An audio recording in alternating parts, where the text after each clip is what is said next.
Merry Christmas sa inyong lahat! Masarap ba mga handa nyo? Ay naman. Hindi, charot lang. Kwento ko muna to kasi hindi ko talaga makakalimutan to eh. Matagal naman na ito nangyari kaya siguro nakalimutan na rin to ni workmate. Bale, ito na yung second work ko after nung voice account na call center. Parang call center din siya pero more on back office. Less calls na siya, tas puro email na lang para may pag-usap sa mga customer. Magpapasko na rin ng mga time na to kaya nag-decide ang team namin na magkaroon ng Kris Kringle or Monito Monita. Ang siste ay bawat isa sa amin ay magkakaroon ng wishlist na ranging sa price ng 300 to 500 pesos. Tapos isusulat namin sa isang papel yung code name namin para hindi nila malaman at magkakaroon ng palabunutan. Kung sino yung nakabunot sa'yo, siya yung magpo-provide ng wishlist na gift mo. Sa pagkakatanda ko nga, ang codename ko pa nun ay Kellen Queen kasi nga rockers tayo eh. They say love is forever, your forever is all that I need. Ang pagkakatanda ko, wishlist ko nun ay polo shirt sa bench or pen shop kasi usong-uso yun nung time na yun eh. Ang nabunot ko naman ay may code name na RD. So, hindi ko alam kung lalaki or babae talaga to eh. And then, yung wishlist niya is brand na hindi ako aware. So, ang ginawa ko, hinahanap ko talaga. Actually, hindi. Hindi ako nag-effort para hanapin yung bag na yun. Pati kampante ako na lalaki yung nabunot ko kasi RD kasi parang sounds na pang lalaki.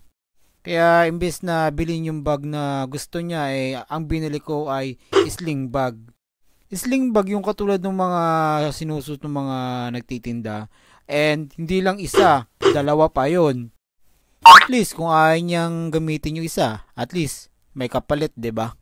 Hindi, wow. So, dumating na yung araw nung exchange gift. So, nauna yung supervisor namin. Binigyan niya yung nabunot niya na code name, tapos yung code niya nabunot niya ay sasabihin din yung nabunot niya and so on. Ako yung pinakahuli nun kaya medyo kabado ako eh. Kasi syempre, hindi ko nabigay yung wishlist nung nabunot ko.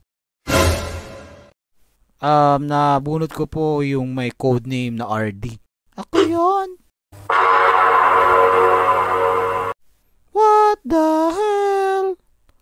Babae pala siya. I'm dead.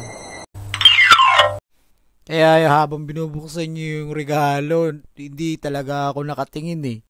Kitang-kita mo yung ngiti sa mukha niya habang binubuksan niya. Tapos, nung nakita niya yung nasa loob, parang naging Berne Santo yung mukha niya. Pasensya na kung hindi ko nasunod yung gusto mo. Hindi ko kasi talaga mahanap eh. Hindi ko lang talaga nag-effort. Meron naman yun sa Lazada at Shopee eh. Meron din ko yung ganun sa mga shopping center like SM. Pasensya na talaga. Pabawi na lang ako sa'yo sa susunod. Hindi. Okay lang. Iwiwigay ko na lang to sa kuya ko. Wala, lagot ka Jimmy. Pinayak mo. Na-guilty talaga ako dun sa ginawa ko dahil hindi naman talaga kasi ako nag-effort eh. Ayoko rin kasing nakita ng may umiiyak na babae. Most of the time pa nga eh. Sila pa nga yung nagpapaiyak sa akin eh.